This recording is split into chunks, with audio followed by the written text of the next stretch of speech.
This week's Parsha is Parshas Va'Yishlach. In the beginning of Parshas Va'Yishlach, we learn that Yaakov is very apprehensive about meeting his brother Esav.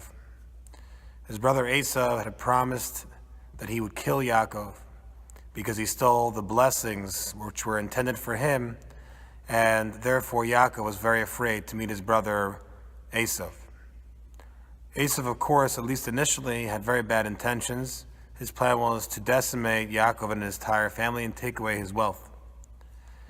This is the foundation of a hatred that will last forever, the hatred between the descendants of Esav and the descendants of Yaakov. The Gemara says, "Halacha hi biyadua she'Esav soines Yaakov." It is a known law of nature that Esav hates Yaakov. It's important to note that, of course, Esav was not destined to be evil. He was not destined to be the arch enemy of Yaakov. In fact, the commentators say that the opposite, or the person who was imbued with the same qualities and potential as Esav, was Yosef.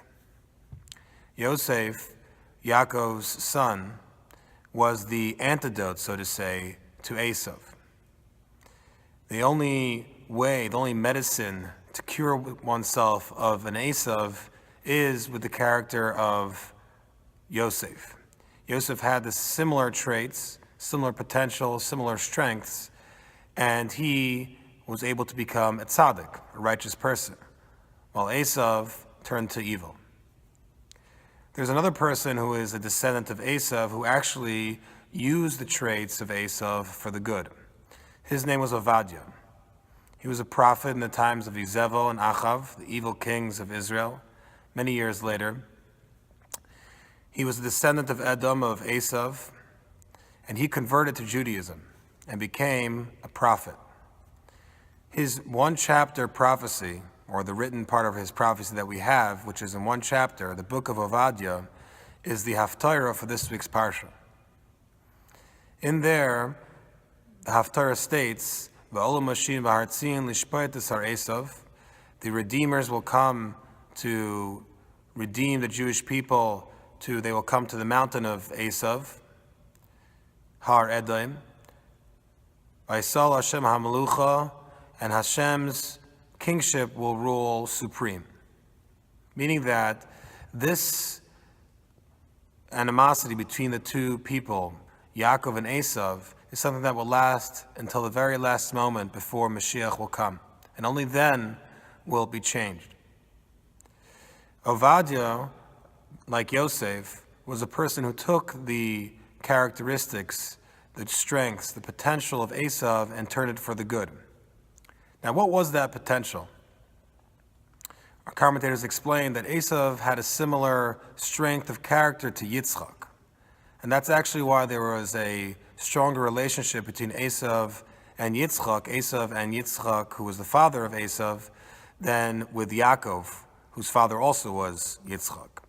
Yitzchak, his primary trait, what he excelled in most, was gevura, strength, power to overcome. This also was the trait of Esav. Esav used that to overcome his environment. He grew up in an environment of righteousness, and everywhere he turned, there was mitzvahs being done, and Torah was being observed, and he turned away his face against it. That's how he used the trait of gevura, of strength, of power, will.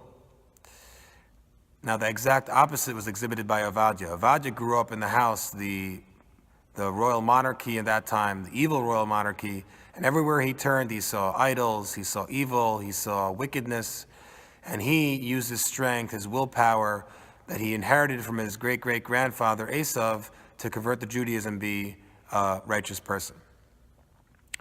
This week's Parsha, we talk about the episode with Dinah.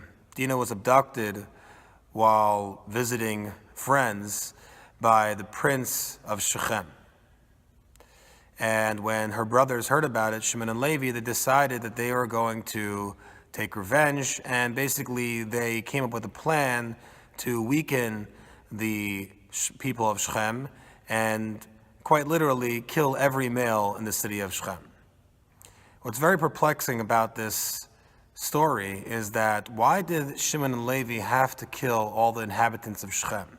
Yes, their sister Dinah was abducted, and that was wrong, and they had to take her back. But why not just get her back?